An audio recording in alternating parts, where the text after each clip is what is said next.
Chennai தரமணியில polytechnic கல்லூரியில பீகார் இளைஞர் குடும்பத்தோட சேர்ந்து கொலை செய்யப்பட்டிருக்கார். இது மிகப்பெரிய ஒரு விஷயமா ஆயிருக்கு. இது வெறுமனே நம்ம கொலை அப்படின்னு கடந்து போக முடியாது. இது கொலை அல்ல. முதலில் ஒரு பாலியல் கூட்டு வல்லுநர் தலைமுறையே அழிக்கப்பட்டிருக்கிறது அங்க, உண்மையை சொல்ல போனா. அப்ப அதுல அந்த பெண்ணை கிட்டத்தட்ட 4-5 பேர் 7 பேர் கொண்ட கும்பல். அதுவும் ஏனென்றால் நிச்சயமாக அவர்கள் ஒரு தெளிவான மனநிலையில் இருந்தால் இத்தகைய கொடூர செயலை எந்த மனிதனுமே செய்ய மாட்டாங்க.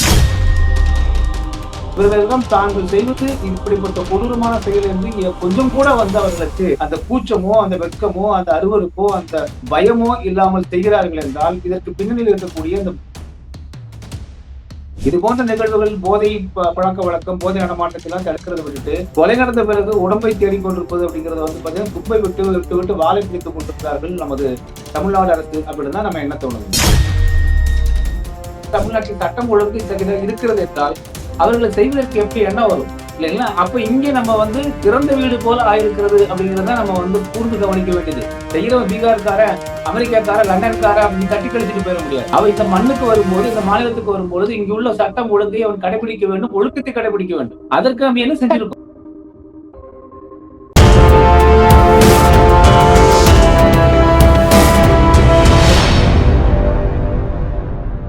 யூத்தமிழ் நேயர்களுக்கு வணக்கம். நான் உங்கள் பிருந்தா சங்கர். இன்று நம்மோடு சிறப்பு விருந்தினராக இணைந்திருப்பது ஊடகவியலாளர் விஸ்வநாதன் அவர்கள். வணக்கம் சார். வணக்கம். வணக்கம். சென்னை தரமணியில பாலிடெக்னிக் கல்லூரியில பீகார் இளைஞர் குடும்பத்தோட சேர்ந்து கொலை செய்யப்பட்டிருக்கார். இது மிகப்பெரிய ஒரு விஷயமா ஆயிருக்கு. ஆனா சமூக வலைதளங்கள்ல இது பெரிய விஷயமா ஆக்கப்பட்டிருக்கு அப்படின்னா இல்லை. இதற்கெல்லாம் மூல காரணம் போதை கலாச்சாரம் அப்படின்றத நம்மளுக்கு மீண்டும் மீண்டும் நினைவுபடுத்துற மாதிரியான செயல்கள் தொடர்ந்து தமிழ்நாட்டுல நடந்துட்டு வருது சார். இதை நீங்க எப்படி பாக்குறீங்க? இல்ல, இது வெறுமனே நம்ம கொலை அப்படின்னு கடந்து போக முடியாதுமா. இது கொலை அல்லது. இது முதலில் ஒரு பாலியல் கூட்டு வல்லுநர். அந்த பெண் அந்த பல ஐடியினுடைய வளாகத்துல அந்த வேலை செய்ய அந்த குடும்பத்தினர் அவர்கள், இளம் வயது குடும்பத்தினர் அவர்கள், அவர்களுக்கு ஒரு குழந்தை, கை குழந்தை. ஆக இந்த 3 பேர் கொண்ட அந்த 2 கை குழந்தைகள், இந்த 3 பேர் கொண்ட 4 பேர் கொண்ட அந்த சிறு குடும்பம் அது. அவர்கள் தங்கள் வாழ்நாளில் ஏதாவது உழைத்து பணம் பெற்று ஒரு வாழ்க்கை வாழ்ந்து தங்கள் குழந்தைகளுக்காக எதிர்காலத்தை அமைக்க வேண்டும் என்ற எண்ணத்தோடு இங்கே வந்தவர்கள். ஆக நம்ம போகிற போக்கில் வெறுமனே கொலை அப்படின்னு சொல்லிட்டு போயிடவே முடியாது. அவர்கள் ஒரு ஒரு ஒரு ஒரு ஒரு தலைமுறையே அழிக்கப்பட்டிருக்கிறது அங்க, உண்மையை சொல்ல போனா. அப்ப அதுல அந்த பெண்ணை கிட்டத்தட்ட 4-5 பேர் 7 பேர் கொண்ட கும்பல். அதுவும் ஏனென்றால் நிச்சயமாக அவர்கள் ஒரு தெளிவான மனநிலையில் இருந்தால் இத்தகைய கொடூர செயலை எந்த மனிதனுமே செய்ய மாட்டாங்க. அது நீங்க ஒரு பாலியல் வன்புணர்வோடு நின்றிருந்த பரவாயில்ல, அந்த குழந்தையை நிலத்தில் வீசி அடித்துக் கொண்டிருக்கிறார்கள் என்கிற தகவலும் மிகப்பெரிய அதிர்ச்சியா இருக்கு. இது நிச்சயமாக ஒரு எந்த ஒரு மனிதனும் எவ்வளவு பெரிய கொடூரமான மனிதனாக இருந்தாலும் கூட இத்தகைய செயல்களை செய்ய மாட்டாங்க. அப்ப இது இல்லாம அந்த கணவனையும் கொண்டிருக்கிறார்கள். கொன்றதோடு இல்லாமல் அவர்கள் இந்த உடலை மறைப்பதற்கான முயற்சியில் ஈடுபட்டிருக்காங்க. அங்கங்க தூக்கி வீசிட்டு போற போக்குல இந்த நம்ம கொசுவையோ அல்லது எறும்பையோ தட்டி தூக்கி வீசிட்டு போவோம் இல்லைங்களா, குப்பையில தூக்கி வீசிட்டு போறதை போல இவர்கள் அப்படி அந்த மனிதர்களை கையாண்டிருக்கிறார்கள் என்றால் இதை நம்ம எப்படி வெறுமனை கொலை என்று கடந்து போகுது? கண்டிப்பா சார். இன்னும் அந்த பெண்ணுடைய உடல் கண்டறியப்படல அப்படின்ற ஒரு செய்தியும் இருக்குது. ஆமா. அப்போ அந்த ஏனென்றால் அந்த துன்பத்திற்கு ஆளாக்கப்பட்ட அந்த பெண் கண்டுபிடிக்கப்பட்டால் அது இன்னும் சிக்கலாகி விடும் என்பதற்காக கூட அது மறைக்கப்பட்டிருக்கலாம். அதுதான் நம்ம பார்க்க வேண்டியதா இருக்கு. ஆக ஒரு நம்ம 2 பேர் சண்டை போட்டுக்கிறாங்க, உணர்ச்சி வசப்பட்டு ஒருத்தர் ஆயுதத்தால தாக்கிறாரு, அவர் இறந்துடுறாருன்னா அப்படி கடந்து போக முடியாது. இதை அவர்கள் ஒருத்தர் செய்யும் போதே அவர் மற்ற கூட இருக்கிறவங்க தடுத்திருக்கணும். ஆனால் எல்லாருமே சேர்ந்து கூட்டாக செய்திருக்கிறார்கள். அதை செய்து அந்த உடலை மறைத்திருக்கிறார்கள். சிறு குழந்தையை கொண்டிருக்கிறார்கள் என்பதை பார்க்கும்போது நிச்சயமாக மனித மனம் கொண்ட யாருமே செய்ய முடியாது. இது விலங்குகள் கூட பாத்தீங்கன்னா, குழந்தைகள் மதம் பிடித்த யானை கூட என்ன பண்ணுதுன்னா, கை குழந்தையை பார்த்தா தள்ளி போகுது. சாலையில் நடந்து செல்கிற யானை கூட பாத்தீங்கன்னா, ஒரு ஆமை கடந்து செல்லும்போது அந்த ஆமையை தூக்கி ஓரமா வச்சுட்டு போறதை பாக்குறோம். விலங்குகளுக்கு கூட பிற உயிர்களை கொல்லக்கூடாதுன்னு இருக்கும் போது மனிதனுக்கு இவ்வளவு கொடூரமாக நடந்து கொள்ள வேண்டும் என்றால் மனித சமூகத்தை சேர்ந்தவர்கள் இருக்க முடியாது. ஆனா இதுக்கெல்லாம் அடிப்படை காரணமாக நீங்கள் சொன்னதை போல பின்னணியில் போதை இருக்கிறது அப்படிங்கிறத பார்க்கிறோம். வெறுமனே மது போதை மட்டுமே இங்க தமிழ்நாட்டுல இருந்திருக்குமா? தமிழ்நாட்டுல கிட்டத்தட்ட தமிழ் சமூகத்தில் 72 வகை சாராயம் உண்டு. அந்த சாராயம் காலம் காலமாக அருந்தப்பட்டிருக்கிறது. ஆனால் யாருமே சாராயத்தை குடித்துக் கொண்டு இப்படி ஒரு கொடூர செயலில் ஈடுபட்டதாக நீங்க அந்த கணக்கெடுத்து பாருங்க. வெறுமனே சாராய மது போதை இந்த கடைகளில் இருக்கக்கூடிய மதுபான போதை மட்டுமே இருந்தபோது இத்தகைய கொடூர செயல்கள் நடந்ததற்கும், இப்போ இந்த கஞ்சா உள்ளிட்ட போதை மருந்துகள் எல்லாம் வந்ததற்கு பிறகு, அதனுடைய நடமாட்டம் அதிகரித்ததற்கு பிறகுமான இந்த குற்ற நிகழ்வுகளை நம்ம ஒப்பிட்டு பார்க்கும்போது, மதுபான போ மதுபானம் மட்டுமே இருந்த காலத்தில் நடைபெற்ற குற்றங்களுக்கும், அதனுடைய தன்மைகளுக்கும், எண்ணிக்கைக்கும், இப்பொழுது நடைபெறக்கூடிய தன்மைகளுக்கும், எண்ணிக்கைக்கும் நிறைய வேறுபாடு இருக்கிறத நம்ம பார்க்க முடியும். அப்போ இது வந்து இவ்வளவு கைகாலை வெட்டுவது, அப்புறம் வந்து ரீல்ஸ் போடுறதுக்காக அரிவாளை எடுத்து வெட்டுவது, இதெல்லாம் அது பட்டப்பகல்ல. நீங்க ஒரு மறைமுகமாக ஏதாவது ஒருத்தர் செஞ்சிருந்தாங்கன்னா கூட பரவாயில்ல. இரவுல செய்றாங்கன்னா கூட அவருக்கு ஒரு கைதேர்ந்த குற்றவாளி செஞ்சான்னு சொல்லலாம். இவர்களிடம் தாங்கள் செய்வது இப்படிப்பட்ட கொடூரமான செயல் என்று கொஞ்சம் கூட வந்து அவர்களுக்கு அந்த கூச்சமோ, அந்த வெட்கமோ, அந்த அருவருப்போ, அந்த பயமோ இல்லாமல் செய்கிறார்கள் என்றால், இதற்கு பின்னணியில் இருக்கக்கூடிய அந்த போதையினுடைய இன்ஃப்ளூயன்ஸ். அப்ப எங்க வந்து சிக்கலோ, அதை தடுக்க வேண்டிய நிலையில் இருக்கக்கூடிய காவல்துறை, தும்ப விட்டுட்டு வாலை பிடிக்கிறதுன்னு சொல்லுவாங்க கிராமத்துல. மாடு வந்து நீங்க வந்து அந்த தும்புங்கிற கயிற பிடிச்சாதான் மாடு கட்டுப்பட்டு நிக்கும். அத விட்டுட்டு வால பிடிச்சீங்கன்னா திமிர ஆரம்பிச்சிடும். அதை நீ கட்டுப்படுத்தவே முடியாது. ஆக இதுதான் இப்ப நடந்துட்டு இருக்கு. இது போன்ற நிகழ்வுகள் போதை பழக்கவழக்கம், போதை நடமாட்டத்தை எல்லாம் தடுக்கிறத விட்டுட்டு, கொலை நடந்த பிறகு உடம்பை தேடிக்கொண்டிருப்பது அப்படிங்கிறத வந்து பாத்தீங்கன்னா, தும்பை விட்டு விட்டு விட்டு வாலை பிடித்துக் கொண்டிருக்கிறார்கள் நமது தமிழ்நாடு அரசு அப்படின்னு தான் நம்ம என்ன தோணுது. கண்டிப்பா சார். இதுல முக்கியமான விஷயமே கல்லூரி வளாகத்திலேயே இந்த மாதிரியான விஷயங்கள் தொடர்ந்து வந்து அரங்கேறுதே.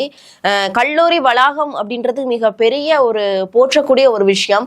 இந்த மாதிரியான விஷயத்தை எப்படி வந்து நம்ம பாக்குறது சார்? இதை எப்படி தடுக்கிறதுக்கான முயற்சியை அரசு வந்து கையாண்டிருக்கா சார்? இப்ப கல்விக்கூடங்கள் எடுத்துக்கிட்டீங்கன்னா, எங்களுடைய தலைமுறை எடுத்துக்கிட்டீங்கன்னா, ஒரு 50 ஆண்டுகளுக்கு முன்பாக ஒரு 45 ஆண்டுகள் அந்த 40 ஆண்டு கால காலகட்டத்துல நாங்கள் முந்தைய கல்விக்கூடம் எப்படி இருந்ததுன்னா, ஆசிரியர்கள் ஒழுக்கத்தை போதிக்கக்கூடியவர்களா இருந்தாங்க. ஏனென்றால் ஒரு மாணவ, மாணவி அப்படிங்கிறவங்க பெற்றோரை விட அதிக நேரங்கள் வந்து ஆசிரியர்கள் வசம் தான் இருக்காங்க. ஆக அங்க பள்ளிக்கூடங்களில், கல்விக்கூடங்களில் ஒழுக்கமும் கட்டுப்பாடும் இருந்தாதான் இவர்கள் வாழ்க்கையிலும் அந்த ஒழுக்கம் கட்டுப்பாடும் அது நிலைபெறும். ஆனால் சமீப காலங்களாக கல்லூரிகளிலும் அதே போல வந்து கல்வியகங்களில வந்து போதை மருந்து நடமாட்டம் இருப்பதாக வெளிப்படையாக தெரிவிக்கிறாங்க. நான் கடந்த வாரம் ஒரு பேராசிரியர் ஒருவரை சந்தித்தேன். அவருடைய நண்பர்கள் பேராசிரியர்களாம் அவரிடம் சொன்ன தகவலை சொன்னாரு. இந்த தேர்வுகளுக்காக போறாங்க இல்லைங்களா, கண்காணிப்புக்கு போறாங்க. எக்ஸாமினேஷன் இன்விஜிலேஷன் சொல்லுவாங்க. அந்த தேர்தல் கண்காணிப்புக்கு போறவங்க வந்து அந்த பிட்டு பேப்பர் ஏதாவது வச்சிருக்காங்களான்னு ஒவ்வொரு மேசையா அவருக்கு தடவி தேடும் போது ஒரு 4 மேசைகளுக்கு ஒரு புறம் கீழே வந்து சூயிங்கத்தில் வந்து மது போதை மருந்து வந்து வைக்கப்பட்டிருக்கு கண்டுபிடிச்சிருக்காங்க. கல்விக்கூடங்களில் நீங்கள் அந்த மேசைக்கு அடியிலேயே அவர்கள் மாணவர் மேசைக்கு அடியிலேயே வந்து நீங்கள் மறைத்து வைத்து அதை பயன்படுத்துவது அப்படிங்கிறது ரொம்ப இயல்பா மாறி இருக்குன்னு சொல்லும் போது நமக்கு அதிர்ச்சியா இருக்கு.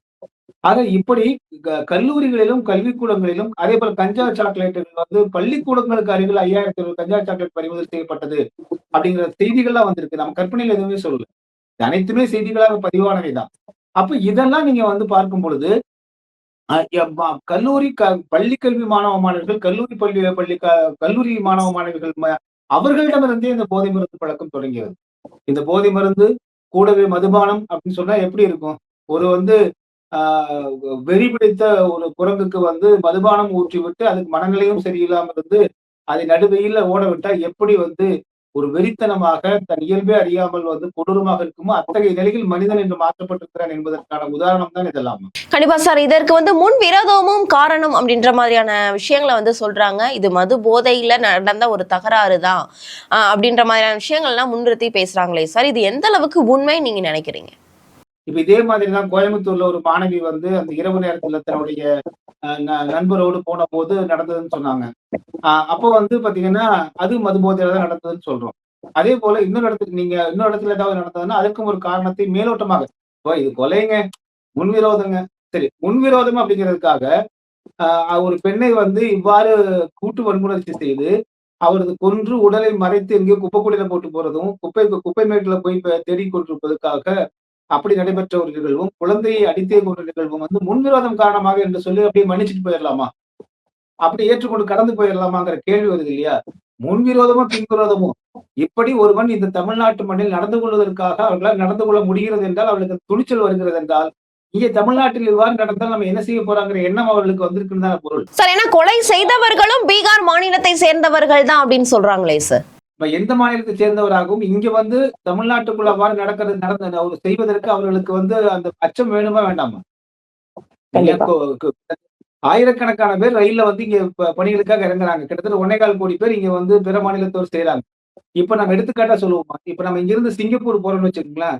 சிங்கப்பூர் நம்ம போறோம் அப்படின்னா, சிங்கப்பூர் சட்டதிட்டங்களுக்கு நம்ம இயல்பாவே கட்டுப்பட தொடங்கிருவோம். ஏனென்றால் அங்க தண்டனை அதிகம். இரவு 1 மணிக்கு கூட நீங்க வந்து பெண்கள் சாதாரணமாக நீங்கள் சாலையில அங்க நடந்து போலாம்.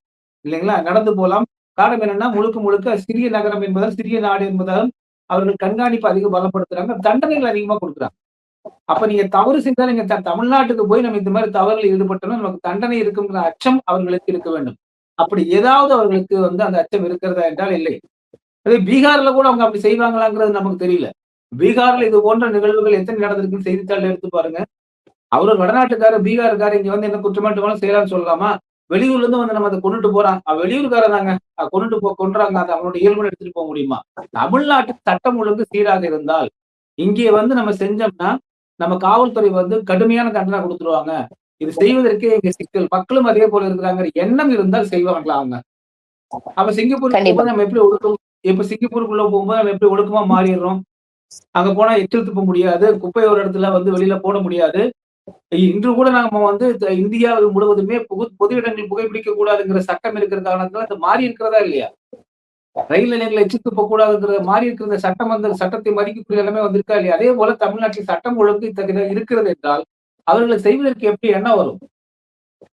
இல்லைங்களா? அப்ப இங்க நம்ம வந்து திறந்த வீடு போல ஆயிருக்கிறது அப்படிங்கிறத நம்ம வந்து கூர்ந்து கவனிக்க வேண்டியது. செய்யறவன் பீகார்காரன், அமெரிக்காக்காரன், லண்டன்காரன் அப்படின்னு தட்டி கழிச்சுட்டு போயிட முடியாது. அவன் இந்த மண்ணுக்கு வரும்போது, இந்த மாநிலத்துக்கு வரும்பொழுது, இங்க உள்ள சட்டம் ஒழுங்கை அவன் கடைபிடிக்க வேண்டும், ஒழுக்கத்தை கடைபிடிக்க வேண்டும். அதற்கு நம்ம என்ன செஞ்சிருக்கோம்? ஆனா இந்த மாதிரியான விஷயங்கள் வந்து பெரிய ஊடகங்கள்ல காட்சிப்படுத்தப்படவில்லை, பெரிய அளவுல வந்து காட்சிப்படுத்தப்படவில்லை அப்படின்ற ஒரு விஷயமும் இருக்கு சார். என்ன காரணம்? அதாவது மக்கள் வந்து மறக்கணும், இந்த மாதிரியான விஷயங்களை நினைவு கூறக்கூடாது, அதாவது திமுகவுக்கு விரோதமான செயல்கள்ல வந்து காட்சிப்படுத்தக்கூடாதுன்ற மாதிரியான விஷயங்கள் நடக்குதா சார் தொடர்ந்து ஊடகங்கள்ல? ஒட்டுமொத்தமான பத்திரிகை ஊடகங்களை வந்து அந்த துறையே கிட்டத்தட்ட வந்து திமுக வந்து தன்வசப்படுத்தி இருக்கிறது அப்படிங்கிறத காமிக்குது. காரணம் என்னன்னா, இவ்வளவு பெரிய கொடூரமான நிகழ்வு நடந்திருக்கு. நேற்று தொலைக்காட்சிகள்ல மாலையில் விவாதங்கள் பார்த்தீங்கன்னா, விஜய் பத்தி விவாதம், இன்னொன்னு அதிமுக பத்தி விவாதங்கள் போயிட்டு இருக்கு. இதையெல்லாம் விட கொடுமை, இன்று காலை வந்து முதலமைச்சர் ஒரு அறிக்கை வெளியிடுறாரு. அறிக்கையோ அல்லது அவருடைய சமூக ஊடக பக்கத்தில் வெளியிடுறாரு. பாரதிய ஜனதா கட்சி ஆட்சிக்கு வந்ததுக்கு பிறகு தற்கொலைகள் அதிகரித்திருக்கின்றன அப்படின்னு ஒரு டேட்டா கொடுக்குறாரு. தமிழ்நாட்டுல கொலைகள் இப்படி நடந்துட்டு இருக்குங்கிறத பத்தி கவனத்தை விட்டுட்டு, பாஜக ஆட்சியில் தற்கொலை நடந்து கொண்டிருக்கிற நல்லவேளை பாஜக ஆட்சியினாலதான் வந்து நேத்து ஐடி வளாகத்துல வந்து இந்த கொலை நடந்திருக்குதுன்னு சொல்லாம விட்டாரு. ஆக இவர்கள் ஒரு கற்பனை உலகத்தில் திமுகவுடைய தலைமை வாழ்ந்து கொண்டு, அதே போல மக்களையும் அதே கற்பனை உலகத்திற்குள் அவர்கள் வாழ வேண்டும் என்பதாக பத்திரிகை ஊடகங்களையும் அதே போல பொய்யாக கட்டமைத்து ஒரு பிம்பத்தை ஏற்படுத்திட்டு இருக்காங்க. ஆனால் இது என்னன்னா, அவர்கள் தான் ஏமாந்து கொண்டிருக்கிறார்கள். பத்திரிகை ஊடகம் அப்படி இதையெல்லாம் மறைத்துவிட்டு தாங்கள் எல்லாமே மக்களை ஏமாற்றி விட்டதாக நினைத்துக் கொண்டிருக்கிற அவர்களும், அதே போல இதற்கெல்லாம் பின்னணியில் இருக்கக்கூடிய திமுகவினுடைய ஊடக பிரிவும் தான் அவர்கள் கற்பனையில வாழ்ந்துட்டு இருக்காங்க. ஏன்னா மக்களுக்கு தெரியாதா? இந்த பிரச்சனை வந்து இப்படி நடந்திருக்கிறது அப்படின்னா, இந்த கொடூர செயல் நடந்திருக்கிறது, இதெல்லாம் காண்பிக்காம இருக்காங்கன்னு சொன்னா அவர்களுக்கு தான் அது கெட்ட பேர். இந்த ஒரு மிகப்பெரிய தவறை தொடர்ந்து வந்து திமுக செய்து கொண்டிருக்கிறது. பத்திரிகை ஊடகங்களை தாங்கள் தட்டும் தாளத்திற்கு ஏற்ப பத்திரிகை ஊடகங்களை ஆட வைத்துக் கொண்டிருக்கிறது. எல்லாமே 2 தரப்பு அவர்கள் இருவருக்குமே வந்து பெரிய பின்னடைவைத்தான் எதிர்காலத்தில் ஏற்படுத்தும். கண்டிப்பா சார். இந்த மாதிரியான விஷயங்களுக்கு 2026ல முற்றுப்புள்ளி வைக்க முடியுமா சார்? இல்ல நிச்சயமாமா. இது 2026 தேர்தலோடு முற்றுப்புள்ளி வைக்க வேண்டிய ஒரு பிரச்சனை அல்லமா. இது திமுகவோ அல்லது அதிமுகவோ யார் எந்த கட்சி ஆட்சிக்கு வந்தாலும் இது போன்று பத்திரிகை ஊடகங்களை தங்கள் வசம் வைத்துக் கொண்டு மக்களுக்கு உண்மையே தெரியாமல் தாங்கள் என்ன சொல்கின்றோமோ, கற்பனையான இந்த உலகத்தை படைக்கிறோமோ அது போலதான் மக்களும் அதில் வாழ வேண்டும் என்ற கற்பனை உலகத்தில் வாழ வைக்கக்கூடிய செயலை எதிர்காலத்தில் யாருமே செய்ய முடியாதவாறு மக்கள் வந்து நிச்சயமாக வந்து முடிவெடுப்பார்கள். ஏன்னா கடந்த காலங்கள் அப்படி நடந்திருக்கு. இது ஏனோ தானான்னு இன்னைக்கு வந்து பத்திரிகை ஊடகங்கள் கைவசம் இருக்கு, நான் சொல்றதெல்லாம் மக்கள் நம்பிடுவாங்க, பூனை கண்ணை மூடிக்கொண்டால் உலகம் இருண்டு விடும் வந்து அந்த பூனை நம்புச்சு அப்படின்னா, அந்த பூனை தான் வந்து ஒரு எப்படி சொல்றது, அறிவற்ற பூனை அப்படின்னு தான் நம்ம பார்க்கணும். கண்டிப்பா சார். தமிழ்நாட்டில் நடந்த முக்கியமான ஒரு மிகப்பெரிய ஒரு குற்ற சம்பவத்தை குறித்து பல்வேறு விவரங்களை எங்களோட பகிர்ந்தமைக்கு நன்றி சார். நன்றி, நன்றி, வணக்கம்.